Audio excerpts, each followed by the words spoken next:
ਚੱਕਦੇ ਟੀਵੀ ਦੇਖ ਰਹੇ ਸਾਰੇ ਦਰਸ਼ਕਾਂ ਦਾ ਸਵਾਗਤ ਹੈ। ਦੇਸ਼ ਵਿਦੇਸ਼ ਦੀਆਂ ਖਬਰਾਂ ਲੈ ਕੇ ਮੈਂ ਹਾਂ ਗੁਰਵਿੰਦਰ ਸੰਧੂ। ਮਾਰਦੇ ਨਜ਼ਰ ਹੁਣ ਤੱਕ ਦੀਆਂ ਸੁਰਖੀਆਂ ਤੇ।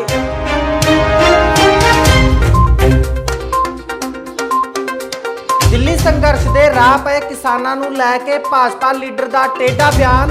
ਵੱਧ ਰਹੀਆਂ ਘਟਨਾਵਾਂ ਲਈ ਮੋਰਚੇ ਨੂੰ ਦੱਸਿਆ ਜ਼ਿੰਮੇਵਾਰ।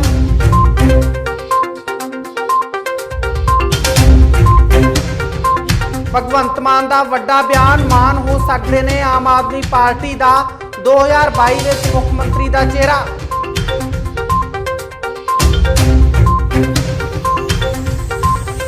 सिद्धू कैप्टन पोस्टर जंग च नवा मोड़, सिद्धू के पोस्टर रातों रात होए गायब।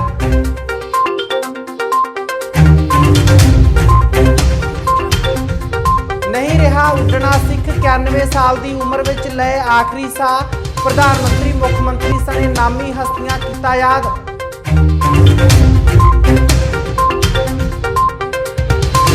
खून होया पानी पानी, तरन तारण च भरा बनिया भरा दा कातल, गोलियां नाल भुनवा दिता भरा। हुण खबरां विस्तार नाल। खेती कानूनां खिलाफ दिल्ली दीआं सरहदां ते डटे किसानां नूं लै के एक बार फिर हरियाणा के सेहत मंत्री अनिल विज का बहुत शर्मनाक बयान सामने आया है। विज ने कहा कि हरियाणा में हो रही जबर जनाह दीआं घटनावां सने होर घटनावां लई किसानी मोर्चा जिम्मेवार है। नहीं, कौन बदनाम कर रहा है? सरकार का इनका अपने लोगों पर नियंत्रण ही नहीं रहा, इनकी कोई बात मानते ही नहीं है। रोजाना वहां पर घटनाएं हो रही हैं, रोजाना वहां पर घटनाएं हो रही हैं। कभी महिलाओं के साथ छेड़छाड़ होती है और अब ये तो इंतहा हो गई कि वहां पर पेट्रोल डालकर जला दिए थे। आप आंदोलन करिए, लेकिन आप कानून को अपने हाथ में मत लीजिए, आप उस सीमा को मत बांधिए।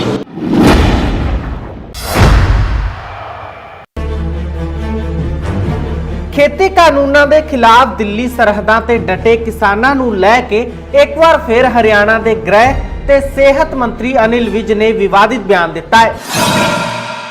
अनिल विज ने कहा कि सूबे विच जो अशांति फैली हुई है उस लई किसानी अंदोलन जिम्मेवार है। पत्रकारां नाल गलबात करते हुए विज ने कहा कि सूबे विच तरह तरह दीआं घटनावां सामने आ रही ने, किते बलात्कार हो रहे ने ते किते कुटमार वर्गियां घटनावां वापर रही ने।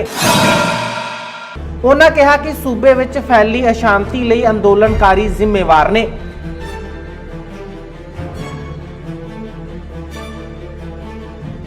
विज ने कहा कि जो भी कानून नूं हाथ विच लवेगा उस खिलाफ सख्त कार्रवाई की जाएगी। नहीं, कौन बदनाम कर रहा है? सरकार का इनका अपने लोगों पर नियंत्रण ही नहीं रहा, इनकी कोई बात मानते ही नहीं है। रोजाना वहां पर घटनाएं हो रही हैं, कभी महिलाओं के साथ छेड़छाड़ होती है और अब ये तो इंतहा हो गई कि वहां पर पेट्रोल डालकर जला दिया गया।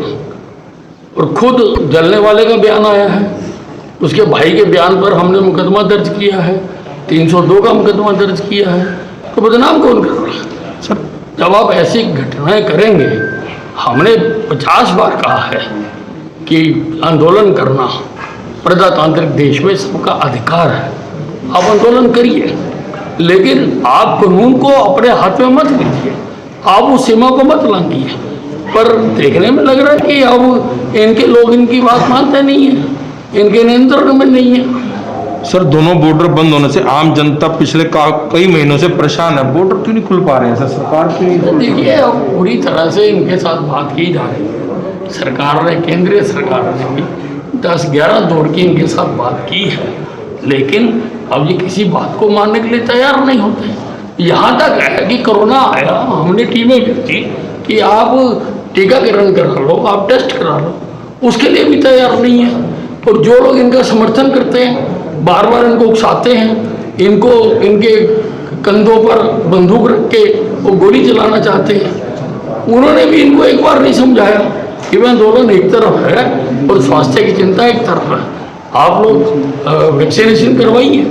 तो ये कुल मिला के देश में अशांति फैलाने का काम चल रहा है। ਅਨਿਲ ਵਿਜ ਦਾ ਇਹ ਸ਼ਰਮਨਾਕ ਬਿਆਨ ਉਸ ਸਮੇਂ ਆਇਆ ਹੈ ਜਦੋਂ ਕਿਸਾਨੀ ਧਰਨੇ ਨੂੰ ਕਰੀਬ 7 ਮਹੀਨੇ ਪੂਰੇ ਹੋਣ ਜਾ ਰਹੇ ਨੇ ਤੇ ਪਿਛਲੇ 7 ਮਹੀਨੇ ਤੋਂ ਸ਼ਾਂਤੀਮਈ ਚੱਲ ਰਹੇ ਅੰਦੋਲਨ ਨੂੰ ਬਦਨਾਮ ਕਰਨ ਲਈ ਭਾਜਪਾ ਦੀਆਂ ਕਈ ਕੋਝੀਆਂ ਚਾਲਾਂ ਫੇਲ ਹੋ ਗਈਆਂ ਤੇ ਬੌਖਲਾਹਟ ਵਿੱਚ ਕਿਸਾਨਾਂ ਖਿਲਾਫ ਭਾਜਪਾ ਮੰਤਰੀਆਂ ਤੇ ਵਿਧਾਇਕਾਂ ਦਾ ਊਟ-ਪਟਾਂਗ ਬਿਆਨ ਲਗਾਤਾਰ ਆਉਂਦਾ ਰਿਹਾ ਹੈ। ਇਸੇ ਲੜੀ ਵਿੱਚ ਹੁਣ ਅਨਿਲ ਵਿਜ ਦਾ ਇੱਕ ਵਾਰ ਫਿਰ ਟੇਢਾ ਬਿਆਨ ਸਾਹਮਣੇ ਆਇਆ। 2022 ਚੋਣਾਂ ਦੀਆਂ ਤਿਆਰੀਆਂ ਸ਼ੁਰੂ ਹੋ ਗਈਆਂ ਨੇ। ਇਸੇ ਲੜੀ ਵਿੱਚ ਭਗਵੰਤ ਮਾਨ ਨੇ ਆਮ ਆਦਮੀ ਪਾਰਟੀ ਦਾ ਆਉਣ ਵਾਲੀਆਂ ਵਿਧਾਨ ਸਭਾ ਚੋਣਾਂ ਵੇਲੇ ਮੁੱਖ ਮੰਤਰੀ ਦਾ ਚਿਹਰਾ ਹੋਣ ਤੇ ਸਵਾਲ ਦੇ ਜਵਾਬ ਵਿੱਚ ਸਪਸ਼ਟ ਜਵਾਬ ਤਾਂ ਨਹੀਂ ਦਿੱਤਾ, ਪਰ ਇਹ ਜ਼ਰੂਰ ਕਿਹਾ ਕਿ ਜੋ ਵੀ ਪਾਰਟੀ ਫੈਸਲਾ ਕਰੇਗੀ ਉਹ ਪਾਰਟੀ ਦੇ ਫੈਸਲੇ ਨਾਲ ਸਹਿਮਤ ਹੋਣਗੇ। जो पार्टी कहोगी, जो पार्टी हुक्म करोगी, पिछली बार भी बड़ा पिछली बार हो गया इस बार सीएम चेहरा देवांगे नवजोत सिद्धू तो भाई कांग्रेस च है तुसी जे भी कही जानो ना वो भाई कांग्रेस च है ਉਹਨੂੰ ਪਹਿਲਾਂ ਆਪਣਾ ਕਲੇਸ਼ ਨਿਬੇੜ ਲੈਣ ਦਿਓ।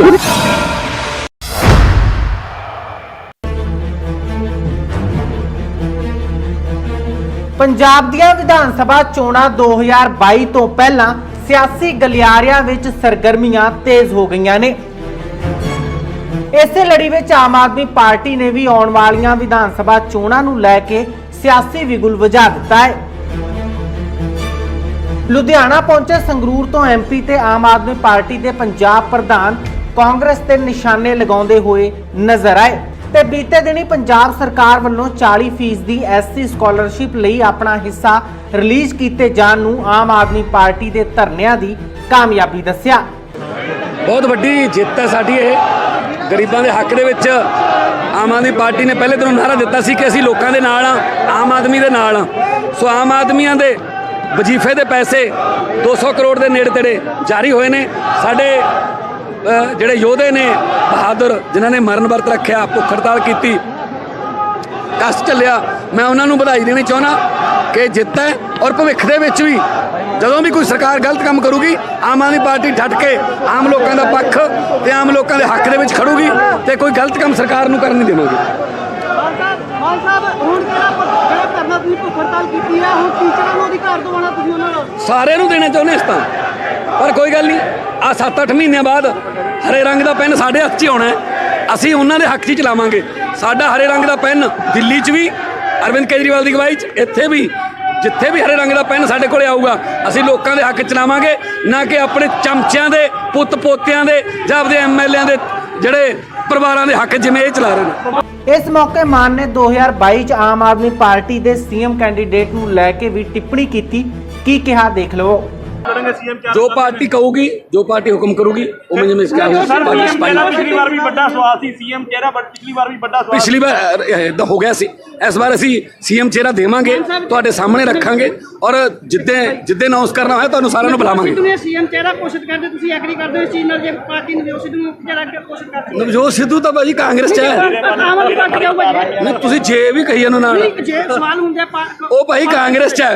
ਉਹਨੂੰ ਪਹਿਲਾਂ ਆਪਦਾ ਕਲੇਸ਼ ਨਿਬੇੜ ਲੈਣ ਦਿਓ, ਫਿਰ ਦੇਖ ਕਰੋਗੇ ਜੇ ਹੁੰਦੇ ਆ ਤਾਂ ਕੀ ਮਾਨ ਸਾਹਿਬ ਇਹਨੂੰ ਅਸੀਂ ਨਕਾਰੀ ਸਮਝੀਏ? ਜਿਸ ਸਾਹਿਬ ਹੁੰਦੇ ਆ ਤਾਂ ਸਾਡੇ ਨਾਲ ਕੋਈ ਗੱਲ ਹੀ ਨਹੀਂ ਚੱਲ ਰਹੀ। ਜਦੋਂ ਨਹੀਂ ਤੁਸੀਂ ਇਸ ਚੀਜ਼ ਨੂੰ ਐਗਰੀ ਕਰਦੇ ਸਾਡੇ ਨਾਲ ਕੋਈ ਗੱਲ ਹੀ ਨਹੀਂ ਚੱਲ ਰਹੀ ਭਾਈ, ਉਹਨੂੰ ਜਾ ਕੇ ਪਤਾ ਕਰ। ਜੇ ਆਉਣਗੇ ਤਾਂ ਤੁਸੀਂ ਸਵਾਗਤ ਕਰੋ। ਮੈਂ ਤਾਂ ਪਹਿਲੇ ਦਿਨੋਂ ਕਹਿ ਚੁੱਕਿਆ।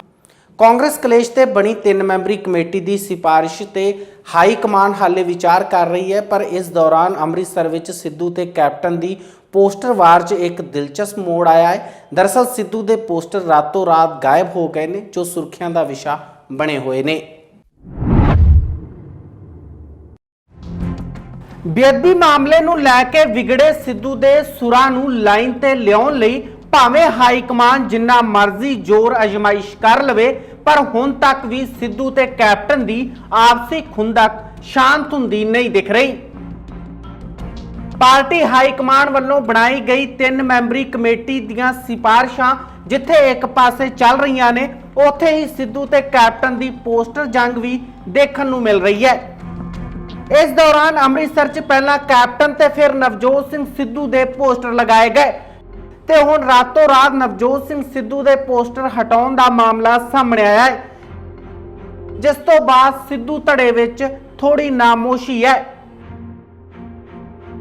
ਅੰਮ੍ਰਿਤਸਰ ਵਿੱਚ ਹਰਪਾਲ ਸਿੰਘ ਹੁੰਦਲ ਅਤੇ ਉਹਨਾਂ ਦੀ ਧਰਮਪਤਨੀ ਵੱਲੋਂ ਅੰਮ੍ਰਿਤਸਰ ਦੇ ਅਲੱਗ-ਅਲੱਗ ਜਗ੍ਹਾ ਤੇ ਨਵਜੋਤ ਸਿੰਘ ਸਿੱਧੂ ਦੇ ਪੋਸਟਰ ਲਗਾਏ ਗਏ ਸਨ, ਪਰ ਅਗਲੇ ਦਿਨ ਹੀ ਪੋਸਟਰ ਗਾਇਬ ਹੋ ਗਏ। ਪੋਸਟਰ ਹਟਾਏ ਜਾਣ ਤੇ ਹੁੰਦਲ ਨੇ ਕੀ ਕੁਝ ਕਿਹਾ, ਦੇਖੋ। ਤੁਸੀਂ ਵੀ ਵੇਖ ਹੀ ਚੁੱਕੇ ਜੇ ਆਪਣਾ ਇਹ ਕੱਲ ਅਸੀਂ ਜਿਹੜੇ ਪੋਸਟਰ ਲੱਗੇ ਸੀ ਤੇ ਅੱਜ ਉਹ ਪੋਸਟਰ ਉਤਾਰ ਦਿੱਤੇ ਆ। ਇਹ ਬੜੀ ਮੰਦਭਾਗੀ ਗੱਲ ਆ ਪੋਸਟਰ ਜਿਹੜੇ ਉਤਾਰਨਾ, ਕਿਉਂਕਿ ਬਾਕੀ ਪੋਸਟਰ ਵੀ ਜਿਹੜੇ ਆ ਉਹ ਲੱਗੇ ਆ ਜਿਉਂ ਦੇ ਤਿਉਂ ਹੀ, ਤੇ ਸਿੱਧੂ ਸਾਹਿਬ ਦਾ ਪੋਸਟਰ ਹੀ ਕਿਉਂ ਉਤਾਰਿਆ ਗਿਆ ਵਾ। ਅਸੀਂ ਆਪਣਾ ਜਿਹੜੇ ਆ ਇੱਥੋਂ ਦੇ ਮੇਅਰ ਉਹਨਾਂ ਨੂੰ ਜ਼ਰੂਰ ਪੁੱਛਾਂਗੇ ਵੀ ਇਹ ਕਿਹਦੇ ਵੱਲੋਂ ਜਿਹੜੀ ਆ ਕਾਰਵਾਈ ਕੀਤੀ ਗਈ ਆ। ਕਾਰਨ ਤੇ ਹੁਣ ਮਿਲ ਕੇ ਉਹਨਾਂ ਨੂੰ ਪੁੱਛਿਆ ਜਾਊਗਾ। ਤੁਸੀਂ ਪੁੱਛੋ ਵੀ ਕੀ ਕਾਰਨ ਆ, ਵੀ ਕਿਉਂ ਆਪਣਾ ਜਿਹੜੇ ਪੋਸਟਰ ਆ ਉਤਾਰੇ ਗਏ ਆ। ਮੈਂ ਫੋਨ ਕਰਕੇ ਉਹਨਾਂ ਨੂੰ ਕੋਸ਼ਿਸ਼ ਕੀਤੀ ਆ, ਪਰ ਉਹਨਾਂ ਦਾ ਸਵਿਚ ਬੰਦ ਆ ਰਿਹਾ ਸੀ। ਬਾਕੀ ਦੇ ਹੋਣ ਲੱਗੇ ਆ। ਹਾਂਜੀ, ਬਾਕੀ ਸਾਰੇ ਲੱਗੇ ਆ, ਇਹੋ ਹੀ ਉਤਾਰੇ ਗਏ ਆ। ਇਹ ਤੇ ਹੁਣ ਜਿਹੜੇ ਲਾਉਣ ਵਾਲੇ ਜਿੰਨਾ ਲਾਇਆ ਵਾ ਉਹਨਾਂ ਨੂੰ ਪੁੱਛਾਂਗੇ ਅਸੀਂ ਵੀ ਕਿਉਂ ਤੁਸੀਂ ਉਤਾਰੇ ਆ, ਕੀ ਇਹਦੇ ਨਾਲ ਐਡੀ ਕੀ ਤਕਲੀਫ ਜਿਹੜੀ ਹੋਈ ਆ ਵੀ ਜਿਹੜੇ ਪੋਸਟਰ ਲਾ ਦਿੱਤੇ ਗਏ ਆ। ਕੀ ਡਿਮਾਂਡ ਕਰਦੇ ਅਸੀਂ ਡਿਮਾਂਡ ਕਰਦੇ ਆ ਵੀ ਇਹ ਮਾੜੀ ਗੱਲ ਆ ਤੇ ਇਸ ਤਰ੍ਹਾਂ ਨਹੀਂ ਕਰਨਾ ਚਾਹੀਦਾ, ਕਿਉਂਕਿ ਸਿੱਧੂ ਸਾਹਿਬ ਵੀ ਕਾਂਗਰਸ ਪਾਰਟੀ ਦਾ ਇੱਕ ਹਿੱਸਾ ਵਾ। ਇਸ ਬਾਰੇ ਨਵਜੋਤ ਸਿੰਘ ਸਿੱਧੂ ਨੂੰ ਦੱਸੋਗੇ ਤੁਸੀਂ ਜਿਹੜੇ ਪੋਸਟਰ ਲਾਤੇ ਗਏ ਨੇ? ਹਾਂਜੀ ਹਾਂਜੀ, ਜ਼ਰੂਰ ਦੱਸਾਂਗੇ ਜੀ। ਆਪਣਾ ਇਹ ਅਸੀਂ ਪੋਸਟਰ ਲਾਏ ਸੀ ਤੇ ਉਤਾਰ ਦਿੱਤੇ ਗਏ ਆ। ਦੇਸ਼ ਦੇ ਮਾਣ ਪੰਜਾਬੀਆਂ ਦੀ ਸ਼ਾਨ ਸਰਦਾਰ ਮਿਲਖਾ ਸਿੰਘ ਨਹੀਂ ਰਹੇ। ਮਿਲਖਾ ਸਿੰਘ ਨੇ 91 ਸਾਲ ਦੀ ਉਮਰ ਵਿੱਚ ਦਿੱਲੀ ਦੇ ਏਮਜ਼ ਹਸਪਤਾਲ ਵਿੱਚ ਆਖਰੀ ਸਾਹ ਹੈ। ਮਿਲਖਾ ਸਿੰਘ ਦੀ ਮੌਤ ਖੇਡ ਜਗਤ ਨੂੰ ਕਦੇ ਨਾ ਪੂਰਾ ਹੋਣ ਵਾਲਾ ਘਾਟਾ ਹੈ। ਪ੍ਰਧਾਨ ਮੰਤਰੀ ਨਰਿੰਦਰ ਮੋਦੀ, ਮੁੱਖ ਮੰਤਰੀ ਕੈਪਟਨ ਅਮਰਿੰਦਰ ਸਿੰਘ ਸਣੇ ਦਿੱਗਜ ਹਸਤੀਆਂ ਨੇ ਮਿਲਖਾ ਸਿੰਘ ਦੀ ਮੌਤ ਤੇ ਦੁੱਖ ਦਾ ਪ੍ਰਗਟਾਵਾ ਕੀਤਾ।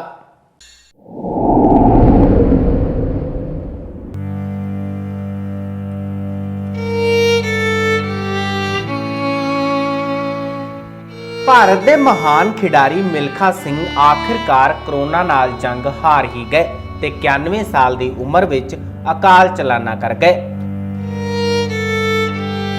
ਮਿਲਖਾ ਸਿੰਘ ਦਿੱਲੀ ਦੇ ਏਮਜ਼ ਹਸਪਤਾਲ ਵਿੱਚ ਜੇਰੇ ਇਲਾਜ ਸਨ। ਉਹਨਾਂ ਨੂੰ ਬੁਖਾਰ ਸੀ ਤੇ ਆਕਸੀਜਨ ਦਾ ਪੱਧਰ ਵੀ ਕਾਫੀ ਘਟ ਗਿਆ ਸੀ। 91 ਸਾਲਾ ਮਿਲਖਾ ਸਿੰਘ ਨੂੰ ਕਰੋਨਾ ਹੋਣ ਤੋਂ ਬਾਅਦ ਹਸਪਤਾਲ ਵਿੱਚ ਦਾਖਲ ਕਰਵਾਇਆ ਗਿਆ। ਮਿਲਖਾ ਸਿੰਘ ਦਾ ਕੋਵਿਡ-19 ਟੈਸਟ ਬੀਤੇ ਬੁੱਧਵਾਰ ਨੈਗੇਟਿਵ ਹੋ ਗਿਆ ਸੀ, ਜਿਸ ਤੋਂ ਬਾਅਦ ਉਹਨਾਂ ਨੂੰ ਕੋਵਿਡ ਆਈਸੀਯੂ ਤੋਂ ਆਮ ਆਈਸੀਯੂ ਵਿੱਚ ਸ਼ਿਫਟ ਕਰ ਦਿੱਤਾ ਗਿਆ ਸੀ। ਪਰ ਫਿਰ ਵੀ ਮੁੜ ਵੀਰਵਾਰ ਨੂੰ ਉਹਨਾਂ ਦੀ ਸਿਹਤ ਵਿਗੜ ਗਈ ਤੇ ਉਹਨਾਂ ਨੇ ਆਪਣੇ ਆਖਰੀ ਸਾਹ ਲਏ। ਤੁਹਾਨੂੰ ਦੱਸ ਦਈਏ ਕਿ ਇਸੇ ਹਫਤੇ ਹੀ ਮਿਲਖਾ ਸਿੰਘ ਦੀ ਪਤਨੀ ਨਿਰਮਲ ਮਿਲਖਾ ਸਿੰਘ ਦੀ ਵੀ ਕਰੋਨਾ ਨਾਲ ਮੌਤ ਹੋ ਗਈ ਸੀ। ਮਿਲਖਾ ਸਿੰਘ ਨੂੰ ਉਸ ਸਮੇਂ ਵੀ ਪੀਜੀਆਈ ਦੇ ਆਈਸੀਯੂ ਵਾਰਡ ਵਿੱਚ ਹੀ ਰੱਖਿਆ ਗਿਆ ਸੀ, ਜਿਸ ਦੇ ਚੱਲਦੇ ਉਹ ਆਪਣੀ ਪਤਨੀ ਦੀਆਂ ਅੰਤਿਮ ਰਸਮਾਂ ਵਿੱਚ ਵੀ ਸ਼ਾਮਲ ਨਹੀਂ ਹੋ ਸਕੇ ਸਨ। ਮਿਲਖਾ ਸਿੰਘ ਦੀ ਮੌਤ ਤੇ ਪ੍ਰਧਾਨ ਮੰਤਰੀ ਨਰਿੰਦਰ ਮੋਦੀ, ਪੰਜਾਬ ਦੇ ਮੁੱਖ ਮੰਤਰੀ ਕੈਪਟਨ ਅਮਰਿੰਦਰ ਸਿੰਘ ਸਣੇ ਦੇਸ਼ ਵਿਦੇਸ਼ ਦੀਆਂ ਵੱਡੀਆਂ ਹਸਤੀਆਂ ਨੇ ਦੁੱਖ ਦਾ ਪ੍ਰਗਟਾਵਾ ਕੀਤਾ। ਬੇहद ਸ਼ਰਮਨਾਕ ਖਬਰ ਤਰਨਤਾਰਨ ਤੋਂ ਹੈ, ਜਿੱਥੇ ਜ਼ਮੀਨੀ ਵਾਦ ਨੂੰ ਲੈ ਕੇ ਦੋ ਧਿਰ ਆਪਸ ਵਿੱਚ ਭਿੜ ਗਏ। ਮਾਹੌਲ ਇੰਨਾ ਤਣਾਅਪੂਰਨ ਹੋ ਗਿਆ ਕਿ ਇੱਕ ਧਿਰ ਨੇ ਦੂਜੀ ਧਿਰ ਤੇ ਤਾਬਾ-ਤੋੜ ਗੋਲੀਆਂ ਦਾ ਮੀਂਹ ਵਰਾ ਦਿੱਤਾ ਤੇ ਇੱਕ ਵਿਅਕਤੀ ਦੀ ਮੌਤ ਹੋ ਗਈ, ਜਦਕਿ 3 ਲੋਕ ਗੰਭੀਰ ਜ਼ਖਮੀ ਨੇ।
दिल दहला देने वालियां बेहद खौफनाक तस्वीरां तरनतारन दे सरहदी इलाके गहरी दियां ने, ਜਿੱਥੇ ਜ਼ਮੀਨੀ ਵਿਵਾਦ ਦੇ ਚੱਲਦੇ ਦੋ ਧਿਰ ਆਪਸ ਵਿੱਚ ਭਿੜ ਗਏ। ਹਾਏ ਚਾਚਾ ਮਾਰਦਾ। ਦੇਖਦੇ ਹੀ ਦੇਖਦੇ ਖੇਤ ਜੰਗ ਦਾ ਮੈਦਾਨ ਬਣ ਗਿਆ। ਇੱਕ ਦੂਜੇ ਤੇ ਲਾਠੀਆਂ, ਡੰਡੇ, ਕਿਰਪਾਨਾਂ ਸਣੇ ਗੋਲੀਆਂ ਦਾ ਮੀਂਹ ਸ਼ੁਰੂ ਹੋ ਗਿਆ। ਚਾਚਾ ਮਾਰਦਾ ਪੁਲਿਸ ਨੂੰ। ਘਟਨਾ 'ਚ ਇੱਕ ਵਿਅਕਤੀ ਦੀ ਮੌਤ ਹੋ ਗਈ ਜਦਕਿ 3 ਜ਼ਖਮੀ ਹੋ ਗਏ। ਤਰਨਤਾਰਨ ਦੇ ਥਾਣਾ ਸਰਾਏ ਅਮਾਨਤ ਖਾਂ ਅਧੀਨ ਆਉਂਦੇ ਪਿੰਡ ਗਹਿਰੀ 'ਚ ਜ਼ਮੀਨੀ ਵਿਵਾਦ ਨੇ ਉਸ ਵੇਲੇ ਖੂਨੀ ਰੂਪ ਧਾਰਨ ਕਰ ਲਿਆ ਜਦੋਂ ਇੱਕ ਧਿਰ ਵੱਲੋਂ ਦੂਜੀ ਧਿਰ ਤੇ ਗੋਲੀਆਂ ਨਾਲ ਹਮਲਾ ਕਰ ਇੱਕ ਵਿਅਕਤੀ ਦੀ ਜਾਨ ਲੈ ਲਈ ਗਈ ਅਤੇ 3 ਹੋਰਾਂ ਨੂੰ ਜ਼ਖਮੀ ਕਰ ਦਿੱਤਾ ਗਿਆ। ਜਾਣਕਾਰੀ ਮੁਤਾਬਕ ਦੋ ਭਰਾਵਾਂ ਦੀ ਸਾਂਝੀ ਜ਼ਮੀਨ 'ਚੋਂ ਇੱਕ ਭਰਾ ਨੇ ਆਪਣੇ ਹਿੱਸੇ 'ਚੋਂ 8 ਕਨਾਲਾਂ ਜ਼ਮੀਨ ਵੇਚ ਦਿੱਤੀ ਸੀ, ਜਿਸ ਦੇ ਕਬਜ਼ੇ ਸਮੇਂ ਜ਼ਬਰਦਸਤ ਹੰਗਾਮਾ ਹੋ ਗਿਆ। ਹਾਂ ਬਾਰਿਆ ਭਰਾ ਮਰਵਾਤਾ ਈ ਓਏ। ਹਾਏ ਬਾਰਿਆ ਭਰਾ ਮਰਾਤਾ ਤੇਰਾ ਕਿੱਥੋਂ ਖੂਨ ਚਿੱਟਾ ਹੋ ਗਿਆ ਨਖਾਪੜਿਆ। ਖੂਨ ਲਾ ਕੇ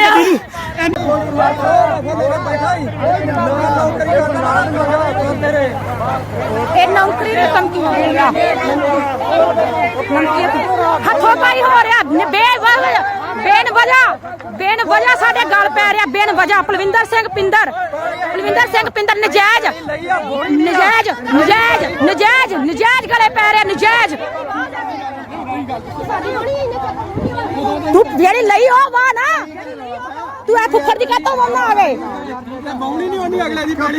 ਓਏ ਜਿਹੜੀ ਲਈ ਹੋ ਵਾਵੇ ਜਿਹੜੀ ਲਈ ਹੋ ਵਾਵੇ ਜਿਹੜੀ ਲਈ ਹੋ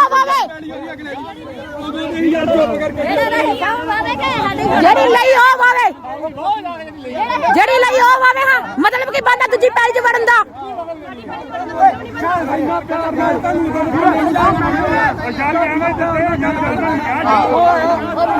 ਉਹ ਤੁਹਾਨੂੰ ਕਿਹਾ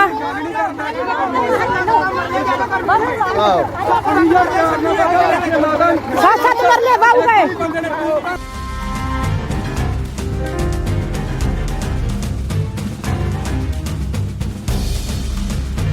ਦਰਅਸਲ ਰੇਸ਼ਮ ਸਿੰਘ ਦੇ ਭਰਾ ਨੇ ਆਪਣੇ ਹਿੱਸੇ ਦੀ ਜੋ ਜ਼ਮੀਨ ਵੇਚੀ ਸੀ ਉਸ ਦੀ ਬਜਾਏ ਦੂਜੀ ਸਾਂਝੀ ਜ਼ਮੀਨ 'ਚੋਂ ਕਬਜ਼ਾ ਲੈਣ ਦੀ ਕੋਸ਼ਿਸ਼ ਕੀਤੀ ਜਾ ਰਹੀ ਸੀ, ਜਿਸ ਨੂੰ ਲੈ ਕੇ ਵਿਵਾਦ ਖੜਾ ਹੋ ਗਿਆ ਤੇ ਘਟਨਾ ਦਾ ਅੰਤ ਮੌਤ ਦੇ ਖੌਫਨਾਕ ਮੰਜ਼ਰ ਨਾਲ ਸਮਾਪਤ ਹੋਇਆ।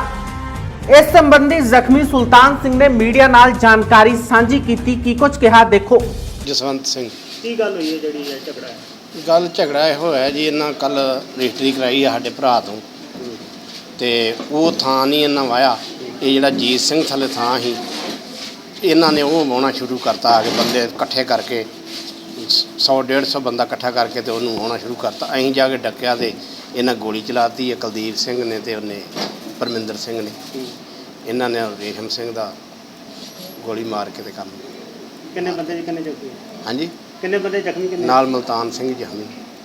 ਹੁਣ ਮਤਲਬ ਕਿ ਤੁਸੀਂ ਪੁਲਿਸ ਨੂੰ ਸ਼ਿਕਾਇਤ ਕੀਤੀ ਸੀ ਕੋਈ ਸਮਾਂ ਰਹੀ ਤੇ ਪਹਿਲਾਂ ਵੀ ਬੰਦੇ ਇਕੱਠੇ ਹੋ ਰਹੇ ਜਦ ਝਗੜਾ ਹੋ ਸਕਦਾ? ਨਹੀਂ ਜੀ, ਅਸੀਂ ਪਤਾ ਗੱਲ ਕੀ ਆ, ਉਹਨਾਂ ਬੰਦੇ ਇਕੱਠੇ ਕੀਤੇ ਸੀ। ਅਸੀਂ ਨਹੀਂ ਕੋਈ ਬੰਦਾ ਨਾ ਉਹ ਮੈਂ ਕਹਿ ਉਹਦੀ ਜਾਣਕਾਰੀ ਦਿੱਤੀ ਪੁਲਿਸ ਨੂੰ ਤੁਸੀਂ ਪਹਿਲਾਂ? ਅਸੀਂ ਉਦੋਂ ਹੀ ਕੀਤੀ ਇਹਨਾਂ ਪੁਲਿਸ ਨੂੰ ਜਦੋਂ ਸਾਡਾ ਕੰਮ ਹੋ ਗਿਆ ਨਾ ਤੇ ਲੜਾਈ ਹੋ ਗਈ ਆ, ਫਿਰ ਅਸੀਂ ਪੁਲਿਸ ਨੂੰ ਕੀਤਾ ਫੋਨ ਤੇ ਪੁਲਿਸ ਆ ਗਈ ਮੌਕੇ ਤੇ? ਹਾਂਜੀ, ਉਸੇ ਵੇਲੇ ਚਲੇ ਗਈ। ਤੇ ਹੁਣ ਤੁਸੀਂ ਕੀ ਮੰਗ ਕਰਦੇ ਹੋ? ਹਾਂਜੀ, ਕੀ ਮੰਗ ਕਰਦੇ ਹੋ? ਅਸੀਂ ਚਾਹੁੰਦੇ ਸਾਨੂੰ ਹੁਣ ਜਿਹੜਾ ਕੰਮ ਸਾਡੇ ਨਾਲ ਹੋ ਗਿਆ, ਉਹ ਧੱਕਾ ਹੋ ਗਿਆ ਵਾ ਤੇ ਉਹ ਸਾਡੇ ਭਰਾ ਦਾ ਮੁੱਲ ਇਨਸਾਫ ਹੋਣਾ ਚਾਹੀਦਾ, ਮੁੱਲ ਪੈਣਾ ਚਾਹੀਦਾ। ਕਿੰਨੇ ਕੁ ਬੰਦੇ ਹਮਲਾਵਰ ਸੀ ਤੇ ਕਿੰਨੀ ਗੋਲੀ ਚਲਾਈ ਉਹਨਾਂ? ਹਾਂਜੀ, ਕਿੰਨੇ ਕੁ ਬੰਦੇ ਸੀ ਜਿਹੜੇ ਹਮਲਾ ਕਰਨ ਵਾਲੇ ਸੀ? ਕਿੰਨੀ ਗੋਲੀ ਚੱਲੀ ਆ? ਗੋਲੀ ਤੇ 2 ਬੰਦਿਆਂ ਨੇ ਚਲਾਈ, ਇੱਕ ਕੁਲਦੀਪ ਸਿੰਘ ਤੇ ਇੱਕ ਉਹ ਪਰਮਿੰਦਰ ਸਿੰਘ ਤੇ ਦੂਜੇ ਦੇ 150 ਬੰਦਾ ਹੈ। ਕਿਰਪਾਨਾਂ ਤੇ ਦਾਤਰ ਤੇ ਕੁੜੀ ਡਾਂਗਾ। ਉਧਰ ਇਸ ਪੂਰੇ ਘਟਨਾਕ੍ਰਮ ਤੇ ਪੁਲਿਸ ਦਾ ਵੀ ਪੱਖ ਜਾਣਦੇ ਆ। ਇੱਕ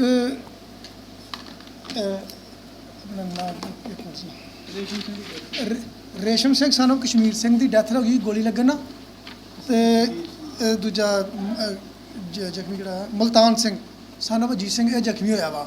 ਤੇ ਜਿਹੜੇ ਇਹਨਾਂ ਦੇ ਕੀ ਨਾਂ ਦਾ ਤੁਹਾਡਾ ਕੀ ਨਾਂ ਸੀ? ਜਸਵੰਤ ਸਿੰਘ ਸਾਨੂੰ ਕਸ਼ਮੀਰ ਸਿੰਘ ਦੇ ਬਿਆਨ ਲਿਖ ਕੇ ਪਰਚਾ ਦਰਜ ਕੀਤਾ ਜਾ ਰਿਹਾ। ਜੋ ਵੀ ਬਿਆਨ ਲਿਖਾਉਣਗੇ ਉਹਦੇ ਮੁਤਾਬਕ ਕਾਰਵਾਈ ਕੀਤੀ ਜਾਏ। ਦੋਸ਼ੀਆਂ ਦੇ ਖਿਲਾਫ ਬਣਦੀ ਕਾਰਵਾਈ ਕੀਤੀ ਜਾਵੇਗੀ। ਝਗੜਾ ਕਿਸ ਗੱਲ ਦਾ? ਝਗੜਾ ਗੱਲ ਇਹਨਾਂ ਦਾ ਆਪਸ ਵਿੱਚ ਹੈਗਾ ਹੀ ਥਾਂ ਦਾ, ਭਰਾਵਾਂ ਦੀ ਵੰਡ ਦਾ। ਇਹਨਾਂ ਦੇ ਭਰਾ ਨੇ ਥਾਂ ਵੇਚ ਦਿੱਤੀ ਸੀ ਕੋਈ ਕਿਸੇ ਬੰਦੇ ਨੂੰ, ਤੇ ਉਹਨੇ ਇਹਨਾਂ ਦੇ ਮੁਤਾਬਕ ਇਹਨਾਂ ਦੱਸਣ ਤਾਂ ਵੀ ਜਿਹੜੀ ਥਾਂ ਵੇਚੀ ਉਹ ਹੋਰ ਥਾਂ ਨੂੰ ਵਾਹ ਰਿਹਾ ਸੀਗਾ। ਤੇ ਕਬਜ਼ੇ ਦਾ ਕੋਈ ਝਗੜਾ? ਘਟਨਾ ਦੀ ਵੀਡੀਓ ਦੇਖ ਰੂਹ ਕੰਬ ਜਾਂਦੀ ਹੈ। ਲਾਅ ਆਰਡਰ ਦੀਆਂ ਦੁਹਾਈਆਂ ਦੇਣ ਵਾਲੀ ਸਰਕਾਰ ਦੇ ਵਾਅਦਿਆਂ ਤੇ ਦਾਅਵਿਆਂ ਦੀ ਫੂਕ ਕੱਢਦੀਆਂ ਇਹ ਤਸਵੀਰਾਂ ਸਾਡੇ ਸਮਾਜ ਤੇ ਕਾਲਾ ਧੱਬਾ ਨੇ। ਭਰਾ ਨੇ ਜ਼ਮੀਨ ਦੇ ਟੁਕੜੇ ਖਾਤਰ ਭਰਾ ਦਾ ਕਤਲ ਕਰਵਾ ਦਿੱਤਾ, ਲਹੂ ਪਾਣੀ ਹੋ ਗਿਆ ਅਤੇ ਪਰਿਵਾਰ ਤੜਫਦਾ ਰਿਹਾ, ਪਰ ਭਰਾ ਦਾ ਖੂਨ ਨਹੀਂ ਪਸੀਜਿਆ ਤੇ ਜ਼ਮੀਨ ਖਰੀਦਣ ਵਾਲਾ ਹੈਵਾਨ ਬਣ ਗਿਆ ਤੇ ਹੈਵਾਨ ਬਣ 3 ਵਿਅਕਤੀਆਂ ਨੂੰ ਜ਼ਖਮੀ ਕਰ ਇੱਕ ਦੀ ਜਾਨ ਲੈ ਲਈ। ਹੁਣ ਦੇਖਣਾ ਇਹ ਹੋਵੇਗਾ ਕਿ ਪੁਲਿਸ ਇਸ ਤੇ ਕੀ ਕਾਰਵਾਈ ਕਰਦੀ ਹੈ। ਕੀ ਪੀੜਿਤ ਪਰਿਵਾਰ ਨੂੰ ਇਨਸਾਫ ਮਿਲਦਾ ਹੈ ਜਾਂ ਫਿਰ ਇੱਕ ਵਾਰ ਫਿਰ ਇਹ ਘਟਨਾ ਸਰਕਾਰੀ ਫਾਈਲਾਂ ਵਿੱਚ ਉਲਝ ਕੇ ਰਹਿ ਜਾਂਦੀ ਹੈ। ਇਹ ਸਨ ਹੁਣ ਤੱਕ ਦੀਆਂ ਖਬਰਾਂ। ਤਾਜ਼ਾ ਤਰੀਨ ਖਬਰਾਂ ਲੈ ਕੇ ਫਿਰ ਮਿਲਾਂਗੇ। ਦੇਖਦੇ ਰਹੋ ਚੱਕ ਤੇ ਟੀਵੀ। ਸਤਿ ਸ੍ਰੀ ਅਕਾਲ।